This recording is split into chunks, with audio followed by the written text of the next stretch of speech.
Yes, ready. 80 watts per minute. Start. महोदय, मैं इस सदन का ध्यान रेल के माल डिब्बों की कमी की ओर भी दिलाना चाहता हूँ।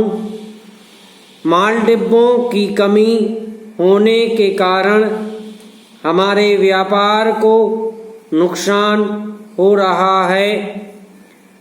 मैं आभारी हूँ कि इस संशोधन पर मुझे भी बोलने का समय दिया गया। पैरा अध्यक्ष महोदय, मैं इस विधेयक का हार्दिक समर्थन करता हूँ, किंतु समर्थन करने के साथ साथ कुछ बातों की ओर सदन का ध्यान आकर्षित करना उचित समझता हूँ। इस संशोधन विधेयक में खानों में काम करने वाले मजदूरों के कल्याण के बारे में चर्चा की गई है। उनको सुविधाएं दिए जाने की बात कोई विरोध नहीं कर सकता, सब लोग समर्थन ही करेंगे।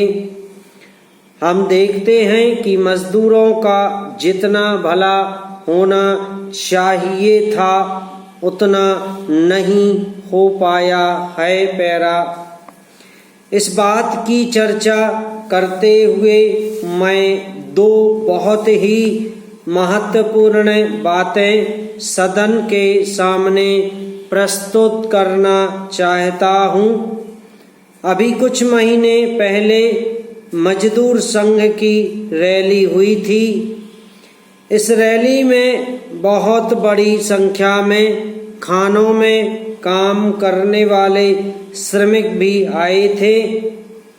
उन्होंने शिकायत की कि उनमें से बहुत से लोग हिंदी भाषी क्षेत्रों के हैं, किंतु उनके बच्चों के लिए स्कूलों में पढ़ने की व्यवस्था नहीं है।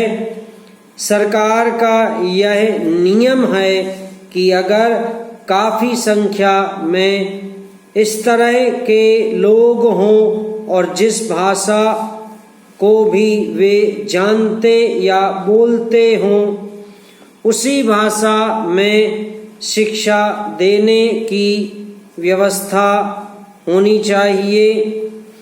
लेकिन खान मालिकों ने इसकी व्यवस्था नहीं की है, जिसकी वजह से कठिनाई होती है। मैं माननीय मंत्री जी से यह कहना चाहता हूँ कि वे इसका पता लगाएं और यदि यह बात सही है तो उनके बच्चों को अनपढ़ बनाकर रखने से कोई लाभ नहीं होगा। इसलिए आप यह अवश्य देखें कि इस तरह काम करने वाले मजदूरों के बच्चों की शिक्षा उनकी भाषा में हो। मजदूरों के कल्याण से इस बिल का संबंध है और यदि मजदूर शिक्षित नहीं होंगे तो वे कल्याण की बात भी नहीं समझ सकेंगे। पैरा दूसरी बात दुर्घटना से संबंधित है। खानों में दुर्घटनाएं बहुत होती हैं, लेकिन उनके लिए जो मुआवजा आदि उनको मिलना चाहिए वह उचित तरीके से उनको नहीं मिलता है। मेरा आपसे निवेदन है कि आप जहां इस तरह की बात हो, जहां आपका कानून तोड़ा जाता हो, वहां उस पर रोक लगाएं। आप जो कानून बना रहे हैं उसका पालन हो। इस बात को देखना सरकार का काम है। सही अर्थों में तभी आप मजदूरों की सहायता कर सकेंगे और उनको सुविधाएं प्राप्त हो सकेंगी। अच्छा यह होता यदि उनके कल्याण की सभी बातें विधेयक में रहती। समाप्त।